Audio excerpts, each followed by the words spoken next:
All right, everybody, welcome into another edition of the Big Ten Show, brought to you by Jacobson Seed Company, the people that make your field yield so much better.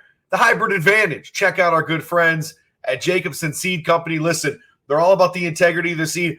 I'm a guy that loves to eat food from the fields of this country, and I know for a fact that they will be putting more food in places I want to eat based on the fact that you're going to get 50 bushels per yield more by working with Jacobson Seed Company. Listen, it's like, as I said last week, getting a Big Ten lineman versus a D2 guy.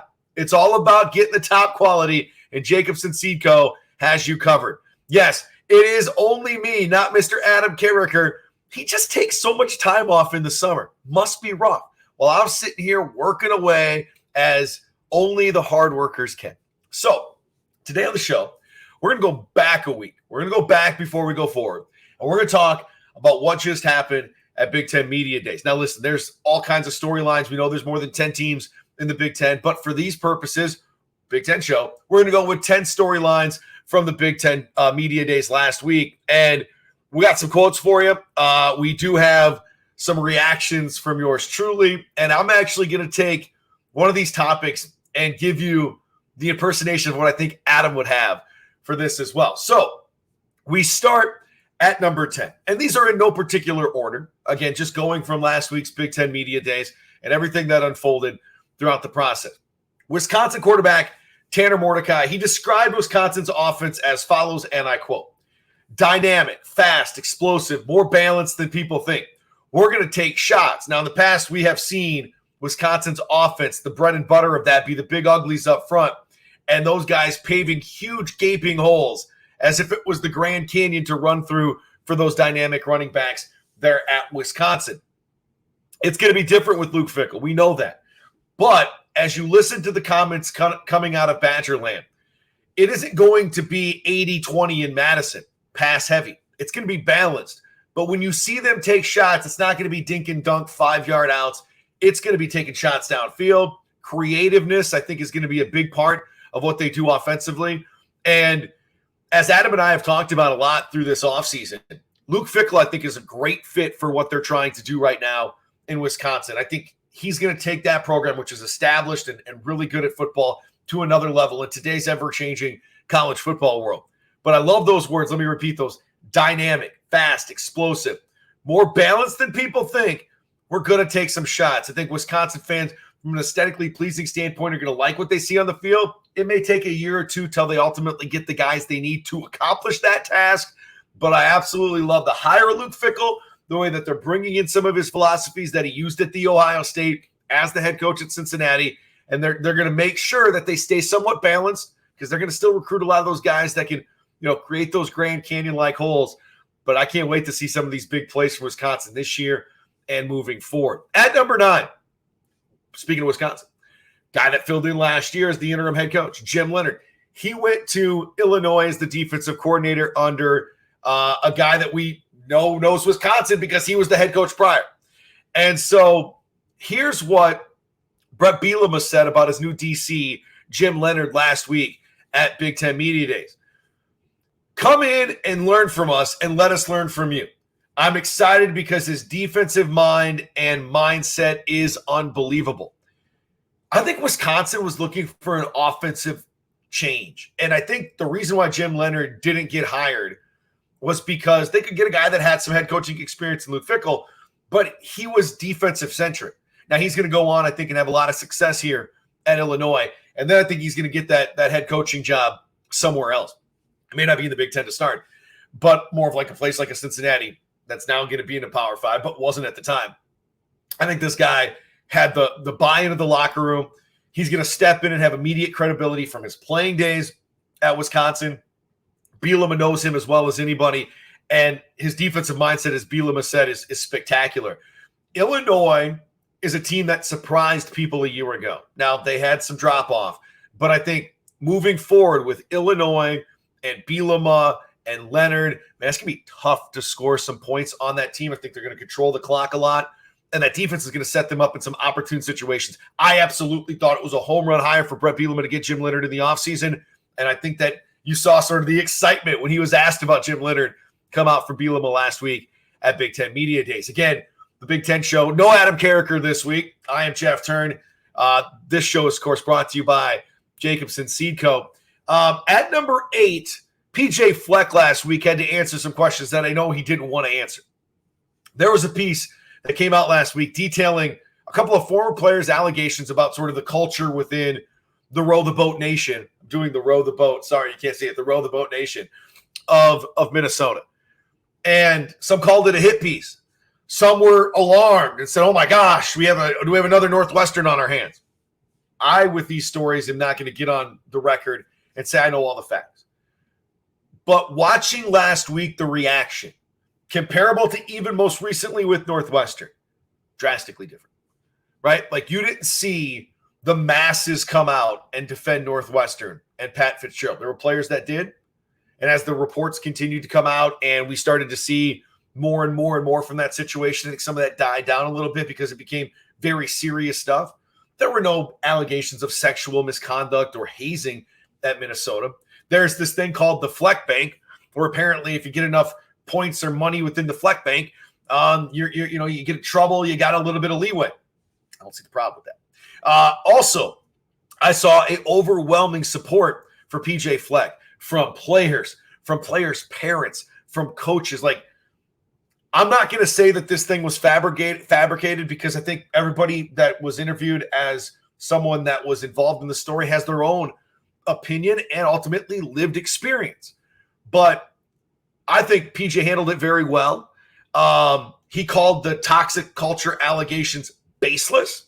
And he used, I think, a lot of that support from social media to back up what he was having to say. Now, full transparency, I went to the University of Minnesota for 3 years before finishing at Tennessee State. Shout out to TSU. But listen, PJ Fleck and Jerry Kill have done way more for winning than their predecessors, whether it was Brewster or Glenn Mason. They have done more for that program as far as the last few years building up that new athletic facility for the players to train in, the brand image, and ultimately the money that's coming into that program. Recruiting much better under PJ Fleck than it's ever been before. I don't think you continue to get those players to come there if there is, and we all know this, rumors circulating about that there is a toxic environment. I'm not calling it a hit piece. I'm not calling it completely made up. But PJ Fleck called it baseless. And at this point, with all the support that he has got, it leads me to believe that there were some isolated incidents where players did not like what was going on with the way that they were treated in whatever form. It wasn't the masses, and it wasn't the kind of situation that is currently at Northwestern. Let's go to Michigan State next. And Mel Tucker, year one, man, exceeded expectations, and he got a piggy bank dropped off on his doorstep along with a dump truck full of cash. Second year, boom, fell on their face. Their quarterback, Peyton Thorne, transfers out, and now they have a little bit of a quarterback battle. But I don't think it's so much of a quarterback battle after what we heard last week from Mel Tucker. He's confident in Noah Kim, and I think he should be. This dude comes out of Virginia, the 2020 class, has a bunch of great attributes, and has been in that system now a couple of years.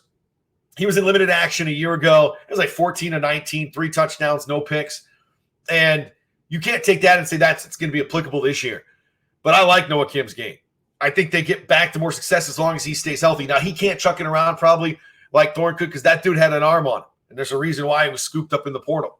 But I do believe that looking forward, at least immediately in this year, that Noah Kim has an opportunity to be a up-and-comer not only in the Big Ten, but across the country. He's a likable kid, and everything you read about him is that he's a hard worker and he understands offenses. And if you go back to his high school days and you watch the tape and then you look at the 14-19 with 3 touchdowns and no picks from a year ago, all things trended, hey, he's going to have an opportunity. He's starting off on the right foot. So I think Mel Tucker better be confident. And here's what he said. He's got a lot of arm talent.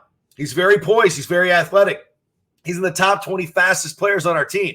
He's just got the demeanor that we're looking for. He's a guy that knows our offense, and he's going to do what we ask him to do. He better play well, and Michigan State better play well, because I know the buyout is enormous, but if it's not after this year and they struggle, it definitely will be going into next year talk of the hot seat because Mel Tucker had one good year when he started Michigan State. It never was sold with what he did at Colorado. And so, dude, you got to get it done, and the quarterback is a big part of that. At number 6, punting. Who else would we go to at number 6 when we're talking about punting other than Iowa and Kirk Ferentz? This is what he said at Media Days last week. I learned the importance of a great punter in 1981. Reggie Roby's leg was a big reason we were Big Ten champions and played in the Rose Bowl. Now, I'm going to tell you, I have not only a great admiration and respect, but just it's near and dear to my heart, Iowa football. My wonderful grandfather, God rest his soul, Harvey Peters, loved Iowa football and watched it as much as anybody in that state. And my mom will be heard from blocks away during Iowa football games in Sioux Falls, South Dakota, because she's screaming for the Hawkeyes to win. I have this saying: nothing really happened in sports before 1985 because that's when I was born. Kirk, why are you talking about 1981? I don't know if he is trolling the hell out of everyone. And I don't even know if Kirk Ferentz knows what trolling is. I don't even know. Dude, I don't think so on Twitter. I don't think he knows what trolling is. Maybe he does. Maybe it's sort of the old school version pre-Twitter that he was great at before we knew what it was in Twitter world. Or X or whatever the hell we're calling it now. But talking about punting from 1981 in a year where your son's contract was renegotiated to put in a scoring clause is pretty trollishic. Another word we can have, trollishic. Prolific, trollishic. And I think that you have a situation where either he's trolling or he doesn't care what the hell people think, because it had to infuriate Hawkeye fans who are hoping they turn the corner from somewhat anemic offenses to more successful offenses with the transfer in from Michigan and a defense that always shows up. We know your special teams is going to be good, Kirk. You don't have to tell us about it, all things considered. Remember against South Dakota State last year? The punter won the game against an FCS team. I understand they won the national championship, but still. All right, at number 5, Purdue head coach Ryan Walters on the Indiana rivalry. Here's what he said. We don't wear red in the building. Now, last week on the show, Adam and I were having fun playing the coaches. We got to be the coaches, and then the other one of us was asking questions as the reporter. And the question came up about Indiana and Purdue, and Adam joked around as Ryan Walters and said, I ain't worried about Indiana. I'm worried about Notre Dame. Now, if you're Ryan Walters, that's a good thing to actually say, because you're saying our program's going to be to a place that it has never been, and that is on par with the top 10 programs in the country like Notre Dame is. But I think you got to get past Indiana first, consistently, and you got to be able to beat up on your in-state rival. And so maybe he was playing Indiana's head coach. I forget, actually, to be honest with you. All I know is the Indiana-Purdue rivalry came up, and Notre Dame was mentioned in it by Adam. Purdue went to the Big Ten title game a year ago. Their head coach went on to a better job. I think a lot of people thought they backdoored their way in, and maybe they did. But Purdue's been all about that offense. Ryan Walters has to fix that defense. And otherwise, they're going to be in shootouts with teams like Indiana. They got to figure a way to balance that team. We talked about earlier the balance between running the football and throwing the football for Wisconsin. This is more about offense, defense balancing themselves out. Because if they would have had any lick of defense in that Big Ten championship game, it may have come down to the final possession. Because they were hanging offensively for a while, and then they just got wore out. Attrition took over, and they couldn't hang. But I feel like Purdue is maybe a year or two away when we don't have these divisions anymore. Remember, final year of West and East, we're going to blow that thing up as USC and UCLA come into play. Purdue's going to be a team that I think is constantly in that middle of the road. It can have that jump up within the conference, but they got to figure out their defense to do so. It'll be interesting with Ryan Walters coming in as the new head coach. Next, we go to James Franklin and Penn State. Now, behind the scenes, I'll tell you this about the Big Ten show, which again is brought to you by Jacobson Seed Company. You want 50 more bushels per yield. All I know is that's a lot more, and it's about the integrity and the quality of the seed. You farmers out there, you got family that are farmers, hit up Jacobson Seed Company. Very simply, hit them up. we have a team in Penn State that I think consensus amongst me and Adam, if it ain't Ohio State and it ain't Michigan that wins the Big Ten this year, it's going to be Penn State. And they get a crack at both of them this year. They bring back a lot of players, and they're handing the reins over to a quarterback that is much more skilled than anything that they have seen in quite some time playing that position at Happy Valley. They're going to score a lot of points. They're going to have a really good defense. And I think their downfall isn't going to be some, choke job against a team that isn't named Ohio State or Michigan. It's going to be against one of those teams. The way you beat those teams is you're healthy in those matchups, you protect your quarterback, and you're able to not have turnovers. A lot of times turnovers come for multiple reasons, but sometimes it's about depth issues, and you're playing guys that aren't typically accustomed to playing those positions, or they just haven't had a lot of reps, and they make some mistakes. James Franklin addressed that at Big Ten Media Days. He said, we're back to a more healthy roster than we're used to, and now I think we're in a position to give us the best chance to compete in our conference as well as nationally. Just less question marks across the board. And he went on to speak about, the COVID year and what that did and everything else from there on out. But I think Penn State is that team, and Adam would agree with me, that can beat Ohio State, Michigan. And a lot of people will say it's Michigan, Penn State, and Ohio State because Ohio State has, I think, a lot more question marks than that of Penn State. I'm questioning what's going to happen on that offensive line. We're questioning what's going to happen at quarterback. The defensive backs were already a question mark a year ago, and now you're going into a situation where you have the target on your back once again with, I think, less weapons than maybe a year ago that are at least established there at the Ohio State. Penn State, Franklin, healthy squad, a lot of depth. That's a team that, whether it's the odds that you're betting on or potentially, you're a Penn State fan, should have a lot of optimism in Happy Valley that you could maybe be the team that knocks out Ohio State or Michigan this season. At number 3, we have Maryland head coach Mike Locksley. Now, I have been critical of Mike Locksley in the past. Last year, amazing year. Round of applause, man. Round of applause. This dude has been amazing. Now, I'm going to tell you what. I'm always transparent on this show. I am. I have to, this is the life that we live. I'm going to interrupt the Big Ten show for this text because I think it can relate to people. I just got a text from a friend of the family that has a son that hangs out with my son. They're all hanging out right now. I just got the text. Is it okay for your son to have a Happy Meal? Yes, feed my children. Feed my children as much as humanly possible. Take them to McDonald's.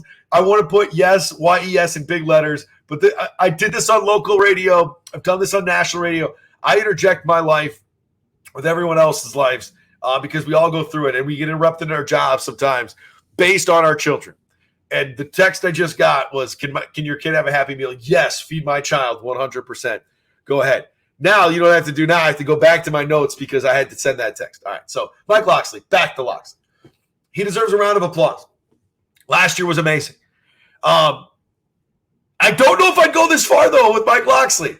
Because, if you look at the record prior to last year, it was crap. It wasn't good. I don't know how he kept his job sometimes. I don't know how he got another job, to be honest with you. But he did, and great work by the Maryland administration for believing in Mike Locksley. Listen, sometimes the outside doesn't know shit, and in this case, I probably didn't. I probably didn't know what I needed to. So here we go. Our program is at a point finally we can say we are going to compete for Big Ten championships. You haven't heard me say that in previous 4 times I've been in front of you guys, but I think now is the time. I think he feels good about what Purdue did last year. I think he feels good that they're going to be eventually going to non-divisions and take the top 2 teams. Although me and Adam, we talked about this. I'd like to see like a top 6 playoff, top 2 teams get a bye, 3, 4, 5, and 6 play. Winners move on to take on 1 and 2. Bam, we get like a little short-term version of a playoff. But if we don't go to that, it's going to be the top 2 teams in the conference. They're going to play for the championship. And he sees opportunity there. Big how the schedule shakes out, what they can do by building that momentum there, Maryland. Listen, the Beltway is a great place to recruit. I don't think people realize how much good football is in that Virginia area, in that Maryland area. There is a ton of great high school football players. And I think if you're Maryland, you've always had the slick uniforms. Adam calls them race car helmets, but they can have some good football. And for their sake, they're going to have to do so by not having turnovers, by, in games where they're 14-point underdogs, pulling off the upset. That's how you eventually start to gain that traction. And Maryland's, they are not on track right now to win Big Ten championships. Sorry, Mike. But I do believe you are in such a better place now than you were 3 years ago that you deserve a round of applause. We got 2 more to go here. Harbaugh suspension at number 2. We all heard this news, 4 games, going to miss the start of the season based on some NCAA investigation. I have a philosophy about the NCAA. They're an organization that can make as much money as humanly possible off the backs of student athletes until they no longer can. And I don't buy anything at the top that they're selling us about the betterment of student athletes, whether it's NIL, transfer portal. Crap, you guys lost power, and you're pissed about it. I do think that in this case, Harbaugh is getting railroaded into a stupid situation that he has to miss games because he didn't want to talk to the NCAA about buying a cheeseburger, whatever the hell it was. Jim Harbaugh shouldn't be suspended for a damn game. And I don't have a problem if he flips the double bird sometimes to the NCAA with his quirkiness because he doesn't like the way that they operate. I feel that way a lot. I think a lot of fans do. I've always been a proponent that we get rid of the NCAA at the Power 5 level. They have autonomy anyways. Let them run the show. From an enforcement standpoint, whatever. That's probably not going to happen. Regardless, don't care. They have dropped the ball on so many investigations over the years that it just makes no sense to me that they continue to have this power, at least at that level. Now, I've heard from coaches and administrators at the D2 level, the D3 level. It's a different world. We're talking about the Big Ten and the Power 5. It's a different world there, too. And so I feel that in this case, Harbaugh's getting screwed over. He couldn't talk about it last week. He dodged Pete Thamel's question, which was so eloquently put. I've done a great job by Pete of ESPN. But I think it's a meaningless suspension that they did to show that they can still wave the iron fist of power. I don't care. Harbaugh should be coaching, shouldn't be suspended. Fine him and move on. And number 1, Matt Rule. And this is where I'm going to play Adam. By the way, I've been lifting weights, Adam. Kidding. I've been picking up my kids. That's what I consider lifting weights. Maybe doing a couple of things in the yard. Matt Rule. There will be a time when there was a time when Nebraska football was feared. And we certainly want to get back to that again. Matt Rule, head coach of Nebraska, year 1, turned around Temple, turned around Baylor, went to the Panthers, didn't work out, back in college where he belongs. There was a time when Nebraska football was feared. We certainly want to get back to that. Now, I ask you the question, is it reasonable? I'm going to be at him for a second. Do you smell what Nebraska's cooking? I believe Nebraska is going to find themselves back being feared. Because when you think of football, you think of Nebraska. Black shirts, Osborne, Frazier, Carricker.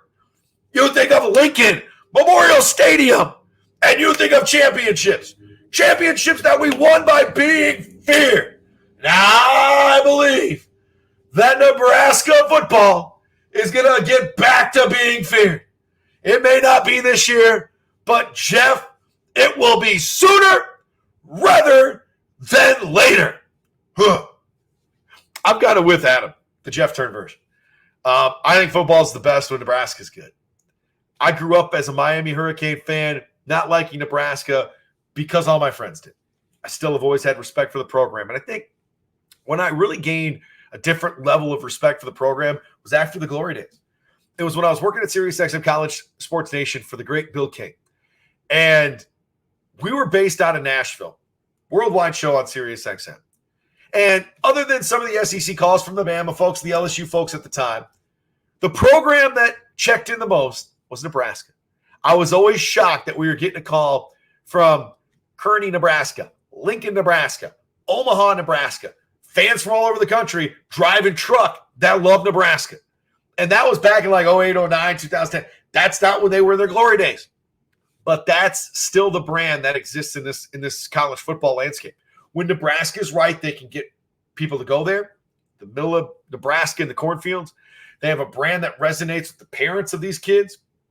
And they have all the resources in the world. Gorgeous stadium, one of the nicest game day experiences you'll ever have, and a place that loves college football. So will they get back sooner rather than later? I believe they will under Matt Rhule. Will they once again be feared? I think they will. They got to have some luck bounce their way because they had way too many one-loss game or one-score games with Scott Frost. And there were some inadequacies in regards to his tenure. But at the end of the day, Nebraska's on the right track with Matt Rhule. Love his offseason so far. 10 storylines for Media Day. We'll see what Adam thinks of my impersonation. He'll be back next week.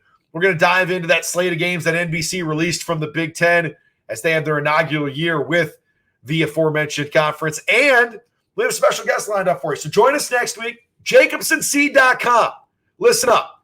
JacobsonSeed.com. These people are going to be partnering with us for a long, long time. And all you farmers out there, those that know farmers, are going to thank us because we introduced you to Jacobson Seed. They have the hybrid advantage to make sure you're yielding more in your fields so that you can watch more of your teams on the field with all that money and all that yield you got, baby. Check them out, JacobsonSeed.com. Until next week on the Big Ten Show, find us iTunes, Spotify, and YouTube. Another page is turned here on the show. Have a wonderful week, y'all. We'll see you next week on the Big Ten Show.